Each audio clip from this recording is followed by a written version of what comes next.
Susie, is there anything we don't have a word for in English that you think we should?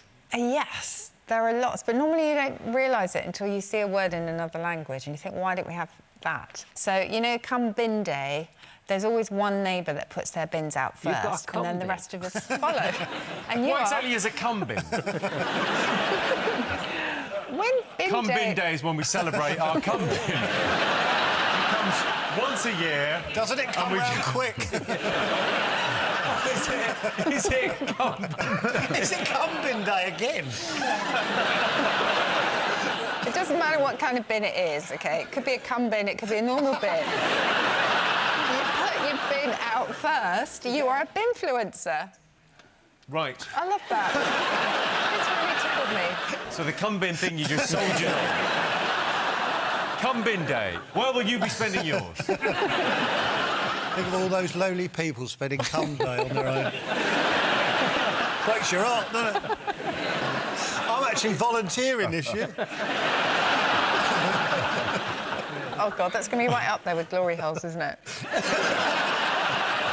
I remember the glory holes thing. I do as well. Well, I told you, I had no idea what you were talking about until later. I just... Well, wait until you Google cum bin. Is any of this broadcastable? Some areas don't have one. You've got to take it to the tip. Someone's nicked ours. Joe, if you're stressed, how do you relax? I think the way I like to relax is what I do is I like to buy a packet of 3 Scotch eggs, right? And I'll eat one and I'll throw the other 2 at cyclists. I believe that's why I'm no longer allowed to watch the Tour de France. Phil, it says you're a bit of a foodie. What's the weirdest thing you've ever eaten? Ass, baby!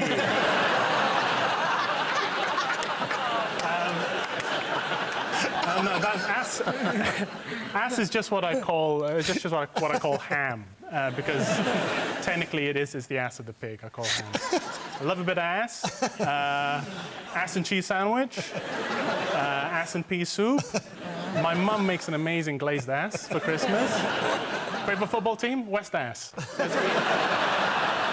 John, have you got a lot of enemies? Oh, yeah. I don't really realise how many until I leave the house. And they're all bloody popping off like whack-a-mole. My personal enemies... Anyone who's ever said stick to comedy. The minute you tweet about anything else, stick to comedy, mate. Fine if you say that to everyone who does anything outside of their profession. Like, if you see a greengrocer in the pub and you're like, where's all that bloody cabbages, Gary? Whoever invented the teddy grab machine, enemy of mine. I hope that when they die, their coffin is getting lifted to the grave. And it just keeps getting near and then dropped.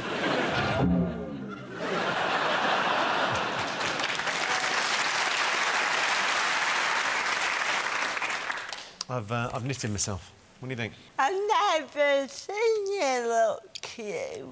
Look at that, then. Oh, my God! Done one for Joe, and it's got... I've done the flies. That's a strong cider. Oh, you guys! You can drink the strong cider. And then if you pull his pants down, I've done like sort of pubes coming out the bottom and the top. And John? Better be the same size as all the rest. Oh, everybody! Oh, good. And look, but the great thing is, look at that. You can see... You bastard!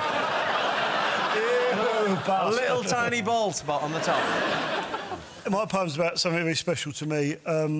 We all follow through occasionally. We all occasionally accidentally shit ourselves. But what's important is what you do afterwards. So this poem's about the last time I shat myself in public.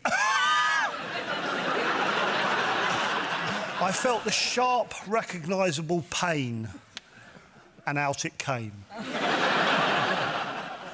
I didn't want anyone to know that I'd shat myself again.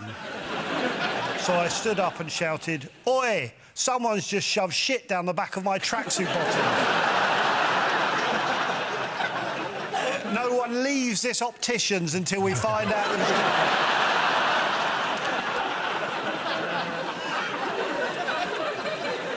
The optician knew I was lying because it was only me and her in there.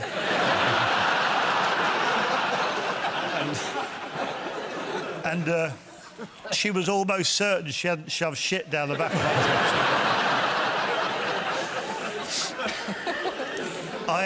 I continued to read from the eye chart on the wall like nothing had happened.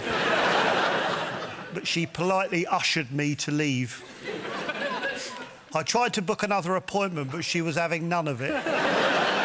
As that was the third time I shat myself at her clinic that week alone.